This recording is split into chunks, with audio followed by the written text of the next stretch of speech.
안식일 대전. 오늘 본문은 또 안식일 규정에 대해서 논쟁하는 이야기가 나옵니다.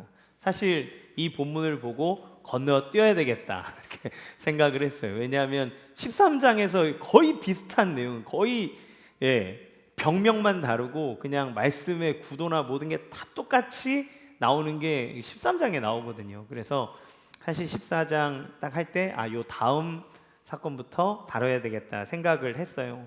그런데 또 말씀을 묵상하면서 전체적으로 말씀을 연구하다 보니 또 그 가운데 하나님께서 이렇게 4번을 기록하게 하시는 이유가 있겠구나라는 생각들이 들면서 묵상하고 여러분과 나눕니다.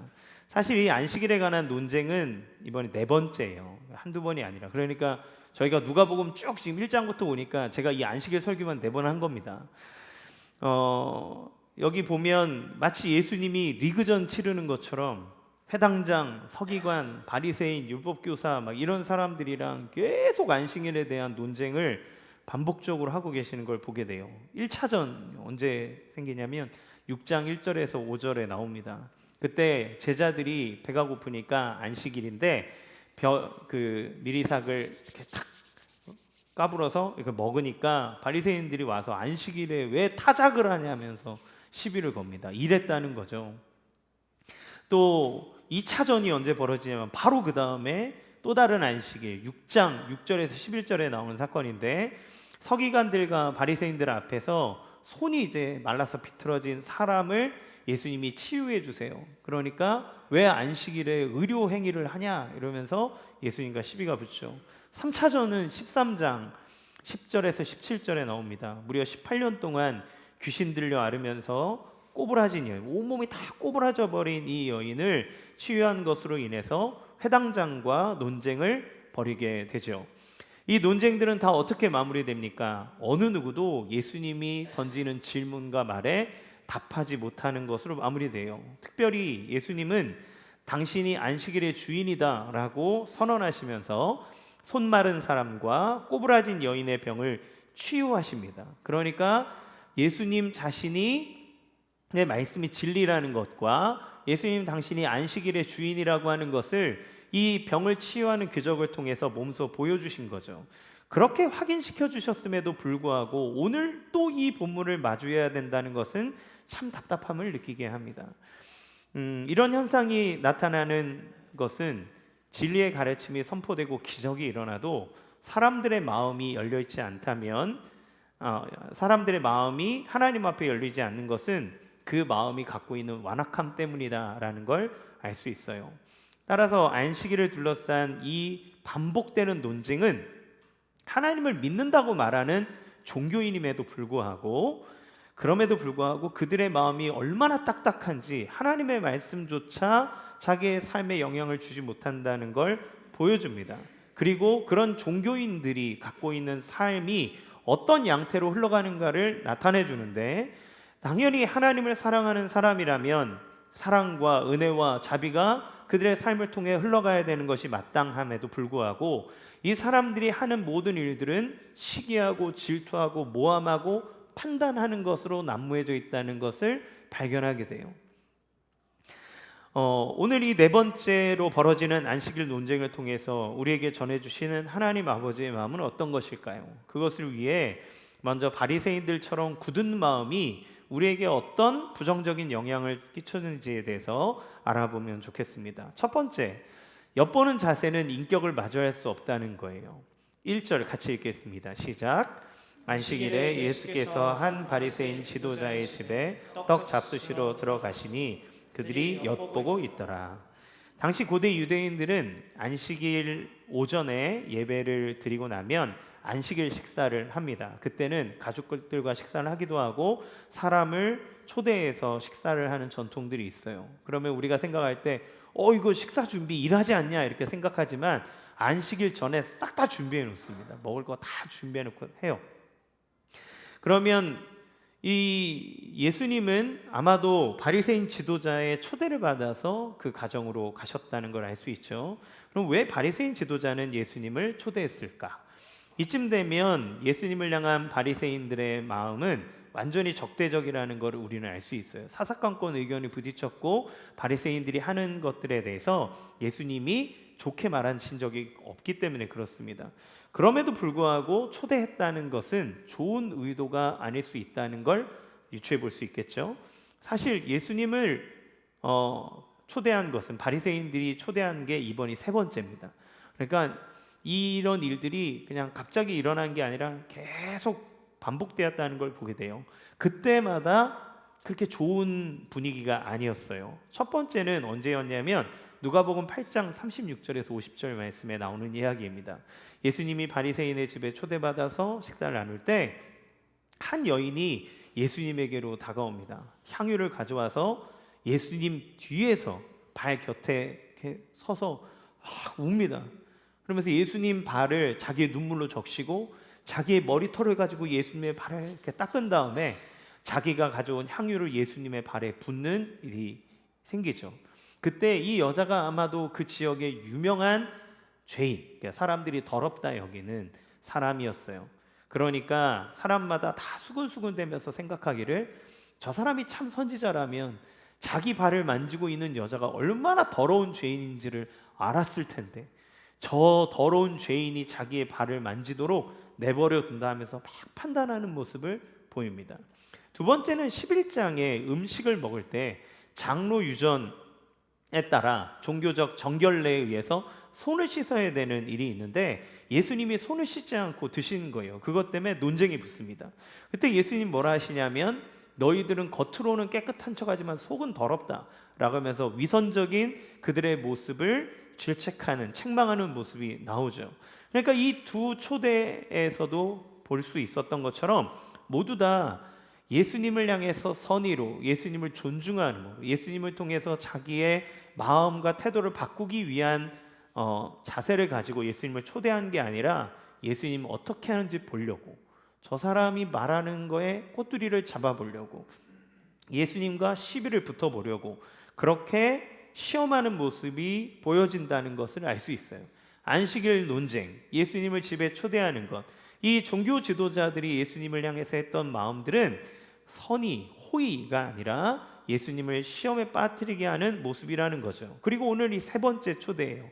따라서 우리는 이 초대를 의심할 수밖에 없는 겁니다. 특별히 안식일이라는 것에 주목할 필요가 있죠.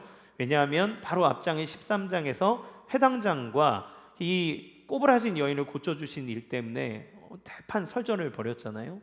예, 회당장이 굳이 안식일에 이걸 해야 되냐 하면서 예수님 얘기할 때 예수님은 똑같은 얘기를 하세요. 너희가 안식일에 너희 소나 자녀가 어려운 일을 당하면 구하는 게 당연하지 않겠냐. 그런데 아브라함의 딸인 이 여인이 18년 동안 이렇게 마귀에게 붙잡힘 당해서 고생당하고 있는데 그를 구원하고 도와줌이 마땅치 않느냐라고 하며 예수님은 사람들 보는 앞에서 회당장의 그 모든 이야기를 뒤로 하고 여인을 고쳐주시는 일이 일어났기 때문입니다. 소문이 났겠지요. 그래서 성경은 이 사람들이 초대한 이유를 넌지시 이렇게 나타내고 있어요. 그들이 예수를 엿보고 있더라. 초대한 사람을 엿보고 있다 이렇게 표현해요.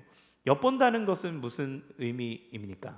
은밀하게 그의 잘못을 잡아내기 위해서 아주 세심하게 자세히 살피는 것, 그게 엿보는 거예요. 그냥 인격적으로 마주하고 내가 너를 알고 싶다, 너에 대해서 함께 더 깊이 교감하고 싶다라고 하는 게 아니라 탁 이렇게 보는 겁니다.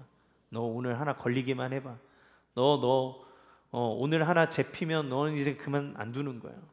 그래서 우리 사람들이 함께 교제하는 또 관계를 맺는 과정 안에서 엿보는 사람들의 특징은 뭐냐면 하나하나 다 기억한다는 거예요. 너 그때 몇 월 며칠에 네가 나한테 그런 표정을 지었지, 네가 나한테 그런 태도로 말했지, 너 몇 월 며칠에 언제 무슨 일이 있을 때 너가 나한테 그렇게 했단 말이야. 너 그 왜 그런 게 나올까요? 어떻게 하나 엿보고 있는 거예요. 다 체크하고 있는 겁니다. 그런 마음들이 어떻게 보면 사람들에 대한 그 인격적인 교제를 갖는데 방해하는 일이 일어나게 되는 거죠. 우리는 바리새인들이 아주 학식이 높은 종교 지도자임에도 불구하고 예수님과의 많은 만남이 있었고 예수님과 충분히 율법에 대한 논쟁을 벌이면서도 아무것도 얻지 못하고 있다는 사실을 발견하게 돼요. 지혜가 없어서 그럴까요? 아니요. 당대에 아주 똑똑한 사람들입니다. 사람들에게 존경받는 사람들이에요. 그럼에도 불구하고 이 사람들은 변하지 않는 거예요. 왜 그럴까요? 엿보는 인생이어서 그래요. 예수님을 엿보는 겁니다. 사람을 인격으로 온 마음으로 대하지 않고 엿보고 재고 내 기준과 맞춰서 그것과 맞지 않으면 넘어뜨리려는 마음, 그런 마음은 사람을 오롯이 대할 수도 없고 어떤 진리에 대해서 변화될 여지도 없게 됩니다. 이 사람들은 그런 모습을 갖고 있는 거죠. 변화가 일어날 수 없는 거예요. 이게 엿보는 인생이 갖고 있는 아주 참혹한 현실입니다. 두 번째, 딱딱하고 삐뚤어진 마음은 중요한 것을 잃어버린다는 거예요. 2절 같이 읽겠습니다. 시작. 주의 앞에 수종병 든 한 사람이 있는지라. 지금 수종병이 걸린 사람이 예수님 앞에 있어요. 수종병은 신장염 중에 하나라고 해요. 신장이 좋지 않으니까 배와 다리 등에 이게 수분이 다 고이게 되면서 몸이 붓는 질병이죠. 여러분, 몸이 부으면 사람이 어디까지 부을 수 있을까요? 어마어마하게 붓습니다. 제가 이제 병원에 그런 환우들 신방하러 가면 이게 물 차잖아요. 그러면 이게 사람 다리인가 싶을 정도로 부어요. 배가 복수가 막 차고 이게 몸이 붓기 시작하면 몰골이 정말 보기 힘들어집니다. 이 사람이 그 내부에 있는 내과적 질병으로 인해서 겉으로 이렇게 몸이 이렇게 붓게 되잖아요. 그러니까 이 몸이 붓기 때문에 사람들이 질병을 귀신과 연관시키기도 하고 죄의 문제로 보는데, 특별히 간음하는 사람들이 범한 사람들이 받는 벌로 이 수종병을 생각했다고 합니다. 그러면 우리는 이제 합리적인 의심을 할 수 있겠죠. 이런 사람이 바리새인 지도자의 집에 식사 초대를 받을 수 있는가? 없습니다. 들어올 수 없어요. 그런 사람은 들어올 수 없어요. 그러면 성경에 기록되어 있지는 않지만 이 사람이 예수님, 바리새인 지도자의 집에 들어가 식사하는 예수님 앞에 서 있다는 것은 의도적으로 그를 그 자리에 두었다라고 합리적인 의심을 해볼 수 있는 거죠. 그러면 우리는 여기에 있는 바리새인 지도자와 그 측근들이 가지고 있는 사람을 대하는 특징을 발견할 수 있어요. 무엇입니까? 아픈 사람을 긍휼히 여기지 않아요. 도구입니다. 사람이 다 도구인 거예요. 자기의 어떤 주장을 관철시키고 자기의 지위를 확고히 하고 이렇게 하기 위해서 사람들을 도구로 쓰는 것을 보게 돼요. 몸이 붓고 그러면 얼마나 아픕니까? 얼마나 힘들까요? 제가 하루를 막 생활하다가 다리가 이렇게 불 때 있잖아요. 다리만 버도 여러분 막 주물러야 되고 불편하고 쉬기도 쉽지가 않아요. 그런데 질병으로 인해 몸이 부어있는 그 사람이 한번 움직이고 옮기려면 얼마나 힘들까요? 그러나 이 사람들은 그를 긍휼히 여기지 않아요. 그를 자기들의 예수를 넘어뜨리기 위한 정치적 수단으로 사용하는 사람들이 이 사람들이라는 겁니다. 이게 왜 문제가 되는지 아십니까? 율법이 가지고 있는 중요한 정신이 무엇인가요? 하나님을 사랑하고 내 이웃을 내 몸처럼 사랑하는 것, 그게 율법의 정신이잖아요. 그런데 바리새인들은 어떤 사람입니까? 이 사람들은 율법에 목숨 건 사람들이에요. 안식일을 기억하여 거룩히 지키라 라고 하는 이 한 가지 계명을 잘 지키기 위해서 안식일 규례만 39가지를 만들어 놨어요. 39가지 안식일 규제를 촘촘하게 만들어서 이 온 율법에 미쳐서 온 인생을 율법을 연구하고 묵상하고 지키는 일에 혈안이 돼 있는 사람들, 부류가 바리새파입니다. 그들이 갖고 있는 학문적 학파, 그들의 삶의 모토, 그게 율법이에요. 그런데 율법을 지키고 율법에 미쳐 사는 사람이 가장 중요한 율법의 정신을 잃어버리고 사는 거예요. 그들의 인생을 다 털어서 연구하고 막 책 써내고 이렇게 하는데 정작 제일 중요한 하나님을 사랑하고 사람을 사랑하라고 하는 핵심 진리를 잊어버리고 사는 겁니다. 여러분, 마음이 비뚤어져 버리면 취해야 될 것, 우리가 잃어버리지 말아야 될 것을 잃어버리고 사는 거예요. 예수님께서는 수정병 환자를 고치기 전에 질문하십니다. 3절에서 4절 상반절 읽겠습니다. 시작. 예수께서 대답하여 율법 교사들과 바리새인들에게 이르시되 안식일에 병 고쳐주는 것이 합당하냐 아니하냐 그들이 잠잠하거늘. 예수님이 이 고쳐주기 전에 물어보세요. 안식일에 병을 고쳐주는 게 합당하냐 아니냐. 이 질문은 논쟁을 하기 위해 던진 질문이 아닙니다. 바리새인들이 추구하는 삶의 이유와 목적에 대해서 바로잡을 수 있는 아주 중요한 질문이에요. 예수님이 던진 질문은 바리새인에게 있어서 그들이 평생 쌓아온 학문적인, 종교적인 삶의 모든 철학을 바르게 잡아줄 수 있는 아주 중요한 질문을 예수님 던져주신 겁니다. 그런데 이 사람들이 어떻게 해요? 침묵해요. 말하지 않습니다. 왜요? 그 진리보다 이 사람들이 지금 더 중요한 건 예수가 안식일을 범하냐 안 범하냐에 모든 신경이 다 쏘여 있기 때문에 그래요. 잘못 말했다가 예수님이 이거 함정이네? 그러고 안 고쳐주면 이게 자기들이 이 판을 벌려는 게 다 아무것도 아닌 게 되잖아요. 그러니까 예수님을 함정에 빠뜨리려면 대답하면 안 되는 거예요. 다툼이 있는 곳의 특징이 무엇인지 아십니까? 진짜 고민해야 될 거는 고민하지 않고, 그리고 별로 안 중요한 걸 갖고 원인 결과를 갖고 막 따지고 싸운다는 거예요. 중요한 걸 잃어버립니다. 여러분, 그저 원인과 결과에만 집착해서 잘잘못 가지고 싸우면 정말 상대방이 나에게, 내가 상대방에게 잃지 말아야 될 중요한 마음을 잃어버려요. 여러분, 우리가 부부가 되었든 가족이 되었든 함께 살아갈 때 우리가 여러 가지 행동들을 합니다. 그런데 그 행동의 이유들은 뭔가요? 아프다는 거, 나 지금 위로가 필요하다는 거, 나 인정받고 싶다는 거, 나 사랑이 필요하다는 거, 그거 얘기하는 거 아닌가요? 자녀를 키워보니까 아이들이 쓰잘데기 없이 막 이상한 행동을 할 때가 있더라고요. 왜 그래? 도대체 뭐가 문제야? 뭐 때문에 그래? 막 했는데 결국 아이가 그렇게 표현한 거는 엄마한테 관심 받고 싶고 아빠한테 사랑받고 싶고 나 지금 아프고 힘들고 그러니까 날 좀 봐달라는 거고, 이 여러 가지 안에 내재해 있는 진짜 중요한 메시지가 있는 거잖아요. 근데 우리는 원인, 결과 이런 것 따고 내가 이거 해줬는데 너는 왜 이렇게 하고 이거 안 하고 저거 하고 이러면 정작 우리가 생각하고 있어야 될 아주 중요한 것들을 잃어버리는 거죠.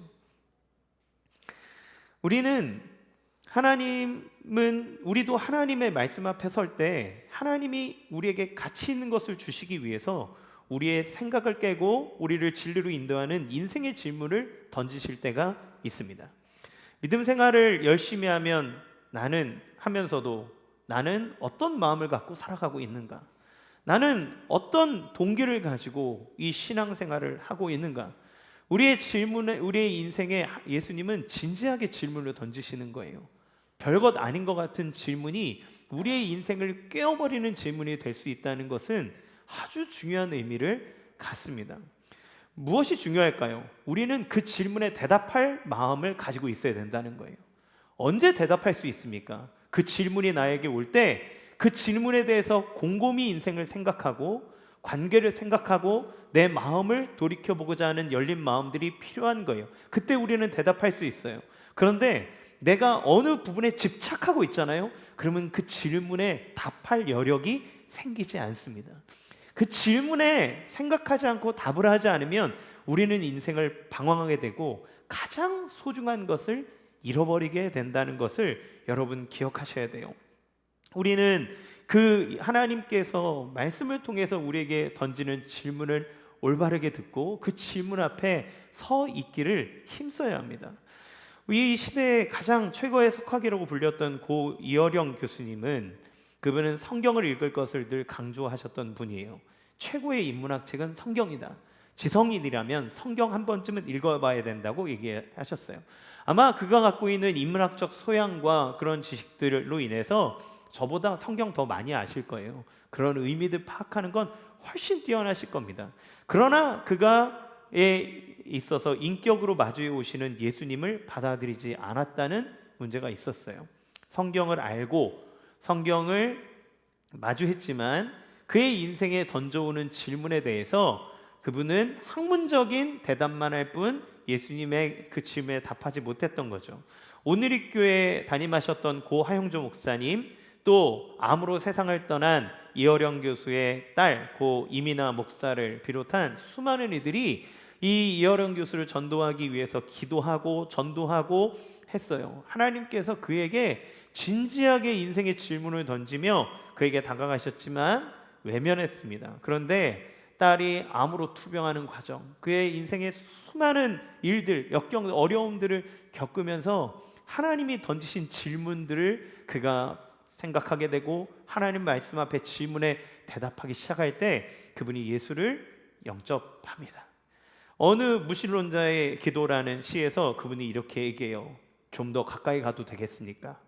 당신의 발끝을 가린 성스러운 옷자락을 때 묻은 손으로 조금만 만져봐도 되겠습니까?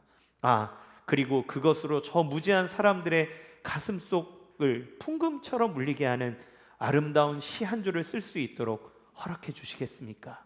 라고 하면서 그 인생으로 다가온 예수님을 그가 만나고 고백합니다. 여러분, 예수님을 믿는다는 건 어떤 진리를 깨닫는 것을 얘기하지 않아요. 다른 여타 많은 종교들을 믿을 때 사람들이 깨달았다, 마음에 와닿았다, 이렇게 표현합니다. 근데 예수님을 믿는 사람, 구원의 확신을 얻는 사람들이 하는 독특한 표현이 있어요. 뭔지 아세요? 내가 그리스도를 만났다고 얘기합니다. 내가 이해했다, 깨달았다, 알았다, 이게 아니라 그리스도를 만났다고 얘기해요. 왜 그런 표현을 쓸까요? 이거는 그냥 의지적으로 내가 믿겠어, 깨달았어, 성경은 이런 거야, 이런 차원의 것이 아니라 모든 인생을 향해 전인격적으로 다가오는 분이 그리스도라는 것을 나타내는 거예요. 그래서 우리가 예수를 믿을 때 예수를 만났다고 표현합니다. 그분이 우리를 향해 진심으로 다가오기 때문에 그래요. 여러분, 우리가 마음으로 세상을 마주하기를 원합니다. 왜냐하면 우리의 마음이 삐뚤어지지 않고 주님을 마주할 때 우리의 삶에, 우리의 생명과 우리에게 영생을 주는 가장 소중한 것을 알 수 있고 얻을 수 있기 때문에 그래요. 여러분의 가족을 향하여 온 마음과 정성으로 온 마음 다해 마주하시기를 바랍니다. 삐뚤어서 흘겨서 그런 다친 마음으로 보는 것이 아니라 온 마음으로 그 인격을 마주하는 거예요. 그때 비로소 그 사람을 알 수 있어요. 그의 인생을 해석할 수 있어요. 그것이 우리의 삶 가운데 어떤 의미로 다가오는지를 알 수 있는 겁니다. 세 번째, 외면하면 변화를 맛볼 수 없다는 거예요. 4절, 6절 같이 읽겠습니다. 시작. 그들이 잠잠하거늘 예수께서 그 사람을 데려다가 고쳐 보내시고 또 그들에게 이르시되 너희 중에 누가 그 아들이나 소가 우물에 빠졌으면 안식일에라도 곧 끌어내지 않겠느냐 하시니 그들이 이에 대하여 대답하지 못하니라. 여기 보면 두 번의 침묵이 나옵니다. 첫 번째는 4절에 그들이 잠잠하거늘 이라는 침묵이 나옵니다. 이거는 안식일에 병을 고쳐주는 것이 합당하냐 아니하냐라는 질문에 대한 태도죠. 이들이 이 질문에 대해서 잠잠한 이유는 답을 하는 게 중요한 게 아니라 예수님이 안식일을 범하냐 안 범하냐가 중요하기 때문에 일부러 입을 다문 거예요. 얘기 안 하는 겁니다. 이 사람들은 지금 예수님이 안식일을 범해야 돼요. 그래야 현장에서 그걸 탁 잡아가지고 고발할 거리가 있기 때문에 그렇습니다. 예수님을 함정에 걸려들게 하기 위해서 의도적으로 침묵하는 거죠. 두 번째 침묵은 6절입니다. 대답하지 못하니라.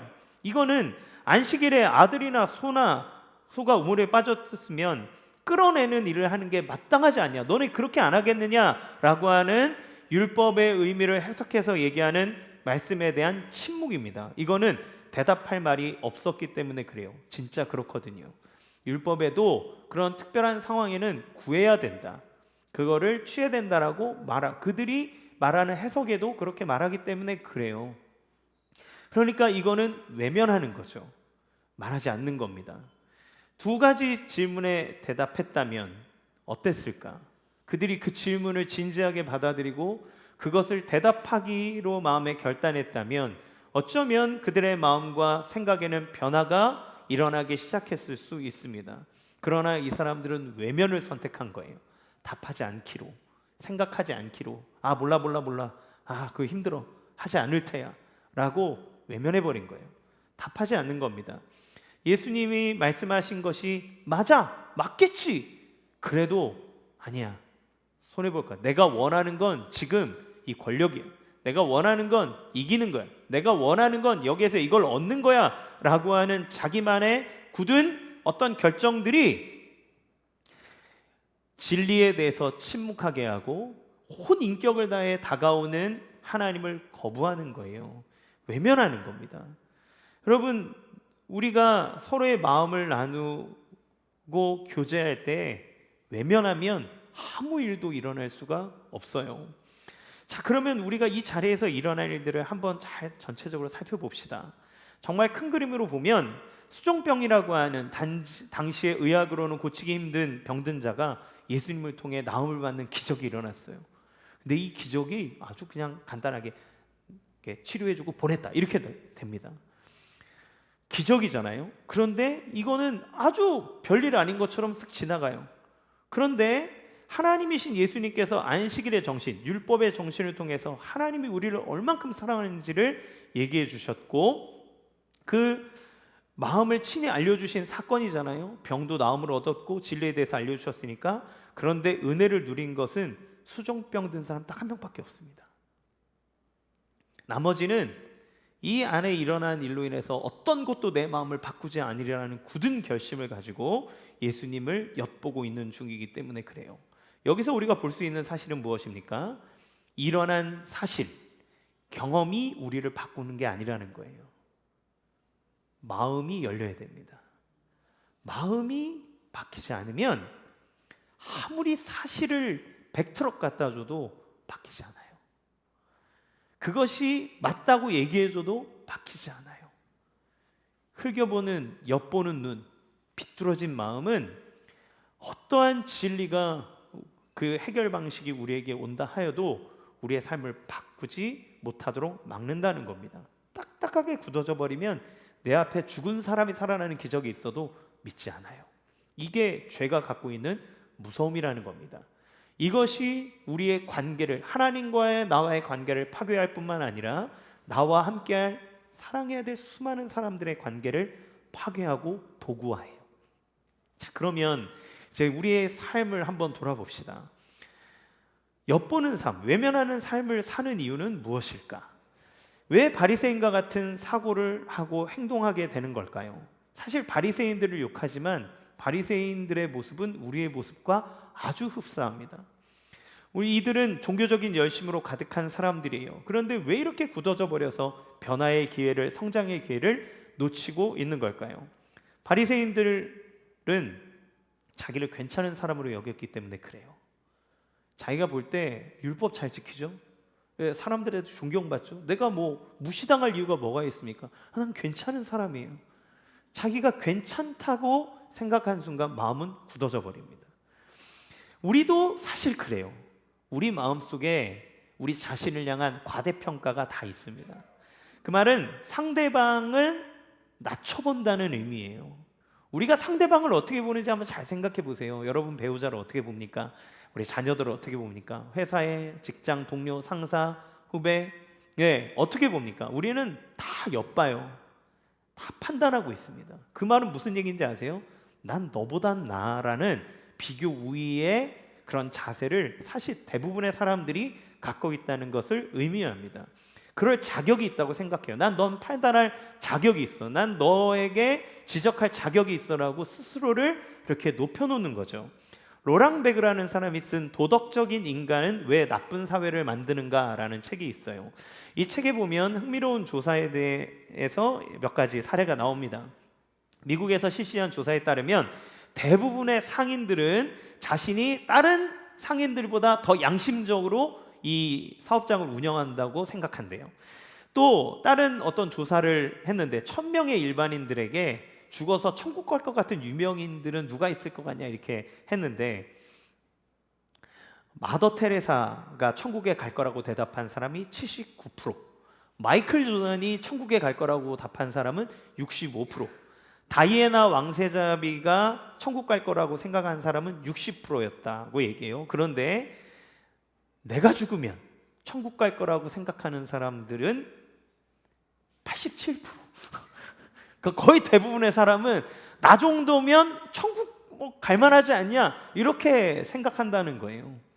자기는 그 정도 될 만하다. 내가 뭐 그렇게 잘못 살았냐 하는 거죠.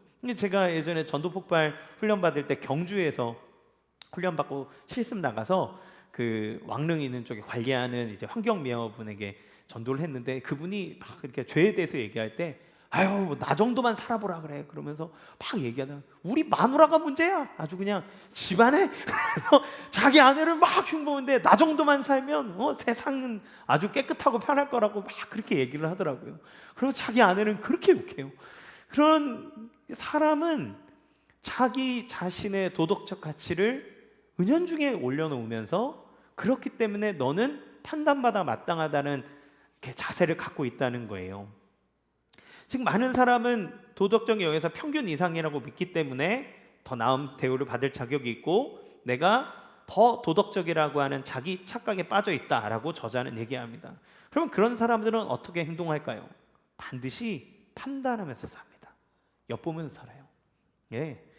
판단하는 사람들은 엿봐요. 바리새인들이 예수님을 쳐다봤던 것처럼 너 뭐 하나 걸려봐. 너 잘못한 게 있는지, 너 섭섭하게 하는 게 이거 계속 엿봅니다. 그렇게 하면 사람을 오해할 수밖에 없고 그 사람을 오롯이 받아들일 수가 없어요. 여러분 사람이 그 사람을 온전하게 받아들이기 위해서 어떻게 해야 될까요? 온 마음을 다해서 마주해야 됩니다.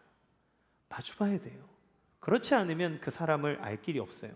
아무리 부부라도 부모 자식이어도 마주하지 않으면 서로를 온전히 받아들일 수가 없어요. 역사상 가장 비극적인 아빠와 아들로 기록되는 사람이 영조와 사도세자입니다. 영조가 사도세자가 태어났을 때 얼마나 좋아했는지 몰라요. 그럼에도 불구하고 서로를 마주하지 않고 맨날 엿봐요.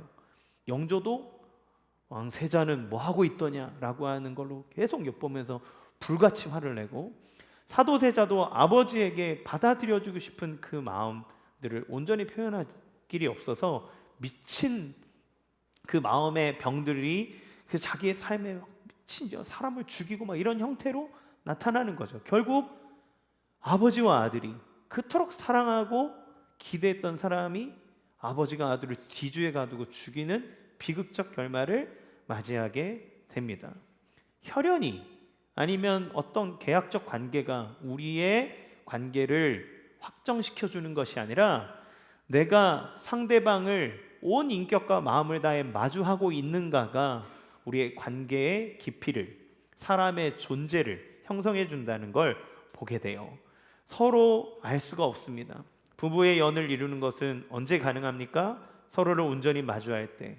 그래서 좋은 것도 알고 나쁜 것도 알고 약점도 알고 강점도 알고 이 모든 걸 잘 마주할 때 우리 그럼에도 불구하고 우리 함께 삶을 살겠노라고 약속을 합니다.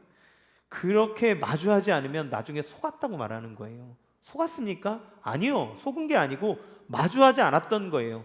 다 봤음에도 불구하고 외면하고 엿보고 그래서 자기가 원하는 것만 취했기 때문에 그런 일들이 일어나는 거죠. 우리가 사는 세상은 어느덧 사람을 엿보는 것이 당연한 것처럼 여겨지는 시대가 됐습니다. 오롯이 사람을 마주하고 그 사람을 받아들이기를 두려워해요. 만났을 때 갈등이 일어나고 혹여나 관계가 실패할까 봐 사람들은 그 만남을 두려워합니다.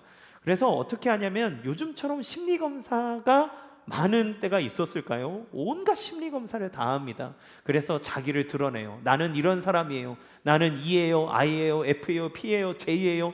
이렇게 얘기합니다. 그 얘기는 뭡니까? 너는 뭐야? 넌 나랑 잘 맞네? 너는 나랑 괜찮겠네? 너는 나랑 안 맞을 것 같아. 나랑 안 맞을 것 같은 사람 말 걸지 말아주세요. 더 가까이 오지 말아주세요. 라고 하면서 최대한 상처받지 않기 위한 자기의 결계를 쳐놓는 거죠. SNS를 통해서 사람들의 일상을 엿봅니다. 그 사람이 진짜 어떤 마음을 갖고 있는지 잘 몰라요. 그냥 SNS로 여기 갔다 왔네, 얘는 행복하겠다, 얘는 좋겠다, 어떻겠다, 이런 것들 그냥 그것으로 짐작하는 것, 내 생각으로 하는 거죠. 여러분, 사람이 다 맞는 것 같아도 막상 만나보면 틀리는 게 사람이에요. 다 틀리는 것 같아도 함께 성숙하게 서로를 마주하고 있으면 맞아갈 수 있는 것이 사람이 갖고 있는 그러한 인격이라고 하는 겁니다. 제가 저희 아내랑 있을 때 저희 아내랑 저랑 결이 다른 게 되게 많아요. 그런데 함께 살 수 있는 이유는 마주하기 때문입니다. 함께 보고 함께 맞추고 배려하고 이야기를 나누고 해가는 거죠. 사역을 할 때, 제가 청년부를 할 때 저랑 동역했던 목사님이 있어요. 저랑 완전 반대 성격이에요. 그런데 그분과 함께 사역할 때 엄청난 시너지를 낼 수 있었습니다. 왜 그랬을까요? 그리스도 안에서 존중함이 있었기 때문에 그래요. 그의 그 모습을 그대로 인정하고 받아들이고, 그분도 저를 받아들이고, 그러니까 그가 할 수 있는 영역과 내가 할 수 있는 영역이 극명하게 나뉘는데 함께 맞춰갈 때 하나님 주신 일들을 오롯이 이루어내는 거죠.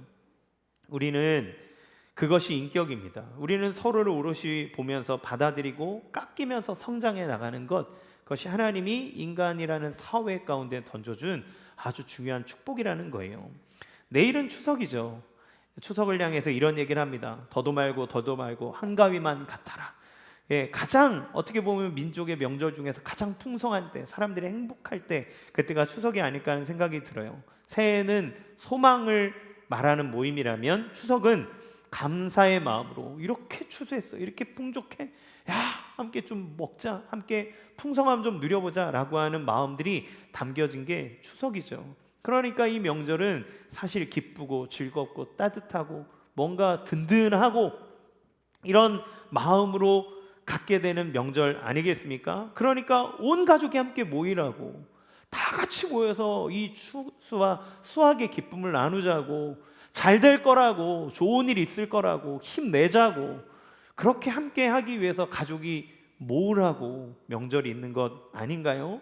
이게 의미잖아요. 그런데 어느 순간부터 이 중요한 의미들은 다 사라져버리고 부담되고 싫고 마주하기 어려운 껄끄러운 것들이 되어가고 있지는 않습니까? 어쩌면 우리는 사랑과 기쁨과 감사의 마음으로 서로를 바라보기보다 가족임에도 불구하고 여전히 엿보는 시선을 장착하고 그 시선을 버리지 못하고 있는 것은 아닐까요? 우리도 저마다 바리새인들이 안식일 규정같이 39개의 규정을 딱 두고 그걸 가지고 막 판단하는 것처럼 나만의 인생의 규정을 딱 갖고 있어요. 이건 이래야 되고 저건 저래야 되고 애들은 이렇게 해야 되고 부모님한테 저렇게 해야 되고, 그러니까 각자의 자를 들고 만나서 이야기를 나누니 그것이 어떻게 그 안에서 화평과 기쁨으로 그리고 즐거움으로 되어질 수 있을까요? 거기에선 하하하하 거리고 있지만 사실은 계속 재고 있으면서 사실 그때 그것 때문에 불편했고 그것 때문에 힘들었고 그것 때문에 어렵고, 그래서 그냥 안 가고 싶고 안 만나고 싶고 이런 마음을 토로하는 것으로 명절의 마무리를 하고 있지는 않습니까? 그게 맞는지 틀린지를 보면서 누군가를 평가하고 있지는 않은지요. 이번에 부모님이, 아버님이, 어머님이 이렇게 얘기했어, 이런 게 싫어, 이런 게 불편해, 어려워, 우리 동생은, 우리 형님은 왜 그런지 모르겠어, 이렇게 하면서 평가하는 거죠. 안식일을 지키는 일이라면 모든 것을 다했던 바리새인과 율법 교사들이었지만 그럼에도 불구하고 율법의 정신인 사랑을 실천하지 못했던 것처럼 우리도 가족이라고 묶여져 있는 이 사랑의 공동체가 함께 기쁨과 즐거움과 격려와 그런 위로를 나누라고 만들어 놓은 이 명절의 시간을 그렇게 보내고 있는 건 아닌지요. 정말 중요한 것들을 우리는 잊고 사는 건 아닌지 한번 생각해 볼 필요가 있습니다. 우리는 남편이 미우면, 아내가 미우면 또 그거를 타고 넘어가서 부모 형제들을 혐오하고 니네 집안은 왜 그런지 모르겠다 막 이렇게 넘어가죠. 우리는 사실 우리 가족인데 니네 식구가 돼버리고 그렇게 평가하고 그것 때문에 답답해하고 힘들어해요. 사랑하는 부모님들에게 말씀을 드립니다. 다음 자녀들 세대를 볼 때 답답함이 참 많으실 거라는 생각이 들어요. 이게 얼마나 좋은 건데 너희들은 옛날에 고생을 몰라 이러면서 젊은 사람들을 또 판단하는 마음들이 들 겁니다. 저는 우리 부모님 세대가 얼마나 힘든 시간을 겪었는지 많은 신방 이야기, 저희 어머니 부모님들의 이야기, 또 교회에서 수많은 어르신들과 신방하면서 그들의 이야기를 들으면서 얼마나 험악한 인생을 사셨는지 많이 듣고 공감하게 되었어요. 그런데 여러분, 그것도 아셨으면 좋겠습니다. 그때와 다른 힘듦이 지금 우리 자녀들 세대에 있다는 것을 말이죠. 요즘 애들은 뭐 하나 키우는 것도 그렇게 힘들어해, 셋넷 다 키웠어 얘기하지만 사실 그때는 놀이터에 풀어놔도 됐거든요. 근데 지금은요, 애 하나 차로 애들 데려다 줘야 되는 시대예요. 유치원도 그냥 걸어서 가는 시대가 아니고 차 타고 옮겨줘야 되고 애들 하나하나 일거수일투족 다 봐줘야 되는 시대입니다. 정교해진 입시 체제는 옛날에 학원 보내고 과외시켜주면 대학에 갈 수 있는 시대가 되지 않았어요. 이제는 엄마가 막 부모님이 공부해야 돼요. 아빠는 애써서 모른 척하고 있어야 되는 시대. 너무 정교해져서 아무리 애가 날고기고 공부 열심히 해도 대학 가기가 힘든 게 요즘 세상입니다. 그럼 부모님들은 자기 일하고 양육하다가 그거 다 공부하고 신경 쓰고 해야 되는 거예요. 예전에 저희 은사이신 이인호 목사님께서 애 셋이 이제 다 대학을 갔잖아요. 목사님이 나 이제 박사야, 나한테 물어봐. 나 애 셋 다 대학 보냈어. 나 아주 여기 빠삭해. 엄청 공부해가지고 뭐가 어떻고 이거 다 하면서 공부해야 돼요. 이제 그 부모 세대가 그런 세대를 삽니다. 그런 시대에 대해서 사실 이 세대들에게 여러분이 갖고 있는 그 젊었을 때의 추억, 마음 이런 것들을 권면하고 함께 나누는 것도 중요하지만 조금 더 이 사람들의 아픔과 삶의 쪼들림들도 함께 품어주시고 사랑의 눈으로 봐주시면 어떨까요? 명절에 음식을 해야 하는 전통적인 문화가 있는 집안도 있습니다. 가면 여자분들은 너무 힘들어요. 왜 해야 되는지도 모르고 이 시간만 되면 스트레스와 마음의 어려움이 찾아옵니다. 그런 마음에 이런 집안을 갖고 있는 윗 어른들에 대한 답답한 마음으로 가져올 수 있어요. 우리 집은, 우리 부모님, 우리 어머님은 왜 이런 것들을 하나? 막 이런 생각을 가질 수도 있겠죠. 그러나 여러분 한번 또 거꾸로 생각해 보면 그 부모님이 평생 그 삶을 살아오시면서 그 전을 부치는 동안 과거의 추억의 여행을 하지는 않을까요? 같이 따뜻했던 시절, 함께 하하호 웃으면서 친척들이 모였을 때 그렇게 웃으면서 했던 따뜻한 시절에 대한 추억을 조금이라도 젊은 세대들과 나누고 싶은 그런 마음들이 있지는 않을까요? 그러면 우리는 한번 물어볼 수 있을 거예요. 어머니, 아버님, 옛날에는 어떻게 하셨어요? 어떻게 그런 생활을 보내셨어요? 함께 나 때는 말이다 라고 하는 이야기를 또 라떼가 아니라 그때 그 추억들을 함께 이야기하며 나누는 것, 그것도 우리 젊은 세대들이 윗세대들을 향해 존중하며 나가는 방법이 되지 않겠습니까? 우리 자녀들에게는 수없이 비교당하는 마음이 듭니다. 명절에 가서 위로받고 격려받고 힘받고 꿈꾸게 하고 그러려고 가족들이 모이는 거잖아요. 그런데 어느 날 이제부터 가서 누구는 어느 대학 들어갔는데 너는 어디 갔고, 누구는 취업했는데 못했고, 누구는 결혼했는데 어떻고, 누구는 애를 안 갖고, 이런 이야기들로 가득하면서 가만히 있어도 비교당하는 느낌이 든다면, 안 그래도 계속 비교당하고 있는데 격려받아야 될 시기에 너 걱정하지 마, 너는 보장한다, 넌 잘 될 거야 라고 그냥 1년에 몇 번 안 보는 그 시간에 그냥 그 한마디 해주면 오히려 낫지 않을까요? 그냥 이거 해야 되고 저거 해야 되고 그런 이야기가 아니라 사람들을 향해 격려하고 함께 해주는 그런 이야기. 우리는 어쩌면 수정병 든 사람이 그 내면의 문제 때문에 퉁퉁 불어 터진 것처럼 우리 꺼내놓지 못한 저마다의 인생의 문제를 가지고 자기의 살이 부르트도록 다 부어버린 그런 모습을 하고 있는 삶을 사는지도 모르겠습니다. 그런 사람들, 우리가 함께 그렇게 모이면 서로에게 바라는 게 무엇이 있겠습니까? 얼마나 아팠니? 얼마나 힘들었니? 그래, 내가 너와 함께 하고 있어. 괜찮아. 나는 너를 응원할 거야. 세상이 뭐라 그래도 나는 너 잘 될 거라고 믿는다. 다 그래, 내가 기도 한번 하마. 너 걱정하지 않아도 된다 라고 하는 격려 한마디, 부모님에게 하는 존경과 사랑의 한마디, 얘야 그동안 고생했을 텐데 이번에는 우리 같이 함께 우리 행복한 이야기 한번 나누자꾸나 라고 하면서 어른으로서 그 분위기를 잡아주는, 서로를 마주하는 모습들, 이런 것들이 어쩌면 믿음을 가진 사람들이 우리의 삶 속에 예수님의 사랑으로서 실천해야 되는 모습은 아닐까요? 우리는 이 시점에 예수님이 어떤 마음으로 우리를 대하고 생각하셨는지를 볼 필요가 있습니다. 오늘 성경에서 수종병 든 한 사람이 주님 앞에 서 있었다 이렇게 표현을 해요. 여러분, 저는 말씀 묵상하다가 이 말이 되게 이상했어요. 사람들 앞에 서 있었다고 말하지 않고 왜 주님 앞에 서 있었다고 표현을 하셨을까? 그 많은 사람들이 있는데 이 사람들을 오게 한 것은 바리새인 지도자거나 그 측근들일 텐데, 그러면 그들 앞에 있었다, 그들이 세웠다 이렇게 표현 안 하고 수종병 든 사람이 주님 앞에 있었다고 성경은 표현할까? 아마도 저는 그런 묵상이 들었습니다. 그 초대 자리에 있는 사람 중에 수종병 든 사람을 참 인간으로, 긍휼함으로, 사랑으로 대하는 사람은 예수님밖에 없었던 거죠.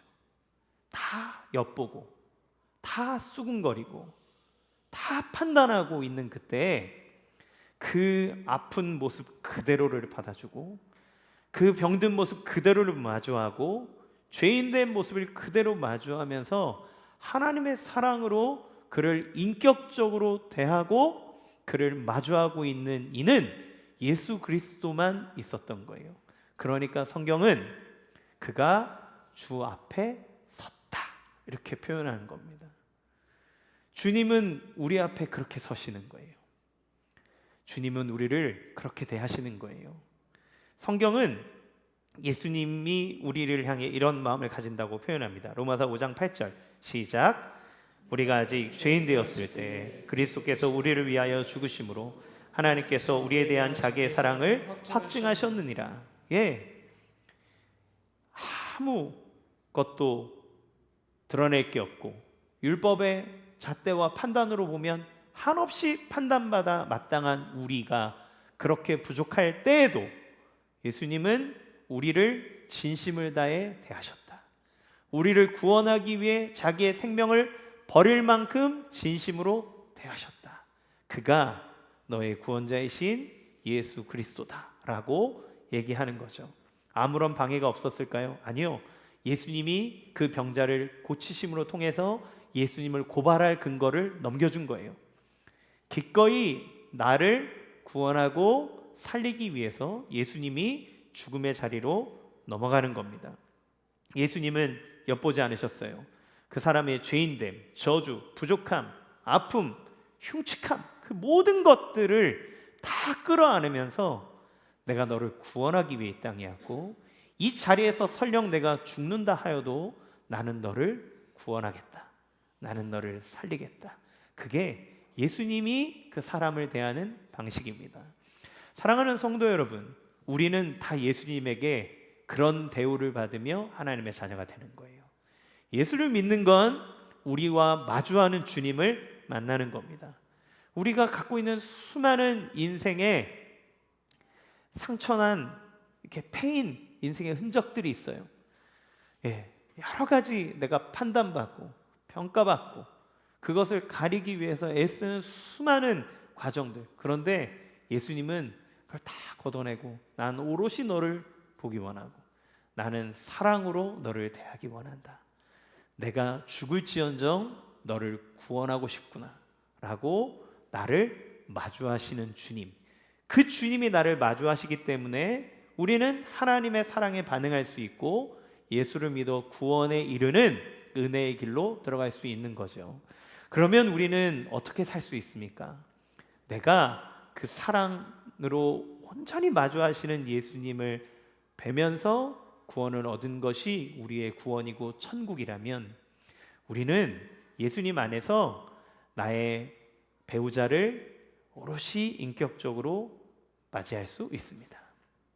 나의 자녀의 어떠한 부족함도 있고 나음도 있고 걱정들이 다 있지만 그 아이의 연약함을 외면하지 않고 그대로 우리는 마주하고 받아들일 수 있어요.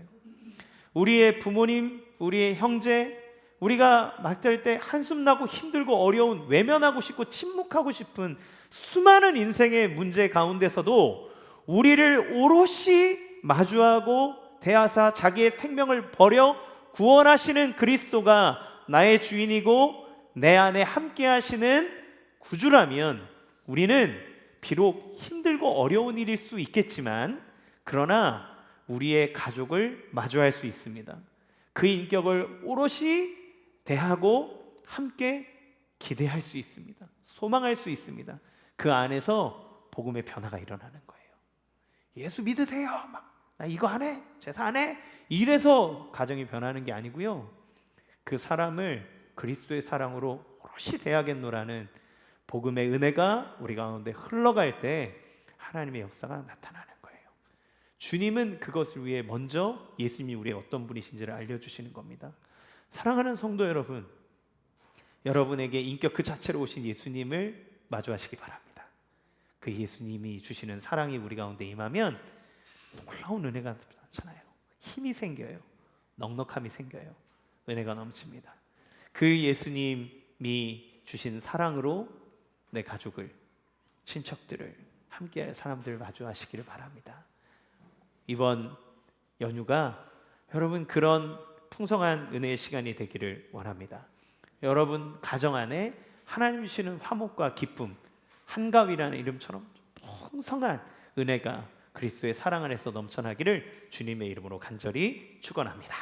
이 시간 같이 함께 찬양하겠습니다. 주께 두 손 모아 비나